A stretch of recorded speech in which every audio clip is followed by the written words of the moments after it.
الشيل التقيل، مش انا لساني دلدل وانا بقول لك ان الشيل التقيل ده مش بتاع موتوسيكلات. قاعد جوه على كرسي المكتب ولا بيا ولا عليا، دخل عليا عميل ومسك راسي وعمل لي كده.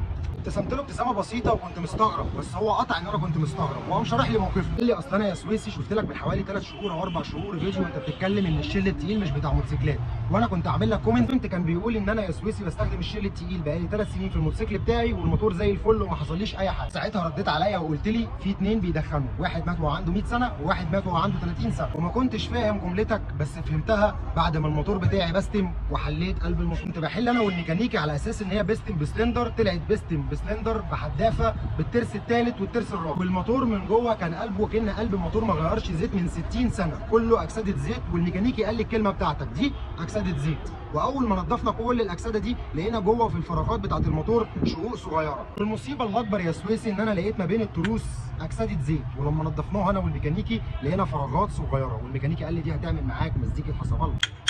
لا دي مزيكه حسب الله. المفاجاه ان الميكانيكي لما ساله قال له انت بتحط زيت ايه؟ قال له بحط زيت شيل تقيل في الموتوسيكل بتاعي. قال له حرام عليك ده الموتوسيكل زيرو. ده في شاب جميل على التيك توك اسمه السويسي 3/4 فيديوهاته بيحذر ان الشيل التقيل مش زيت موتوسيكلات. على فكره هو اللي قال شاب جميل، انا ما بشكرش نفسي. فبعد ما حصل معايا الموقف ده والله العظيم جاي لك بالقناطر مخصوص عشان اشكرك واعتذر لك على الكومنت بتاعي. انا حذرتكم وهفضل احذركم لحد ما اوتي على الخرافه الكبيره دي، ده مش زيت موتوسيكلات. انا احمد السويسي، كل يوم فيديو جديد او عرض جديد ومعلومه جديده، فعشان يوصل لنا كل جديد اعمل لنا متابعه. سلام.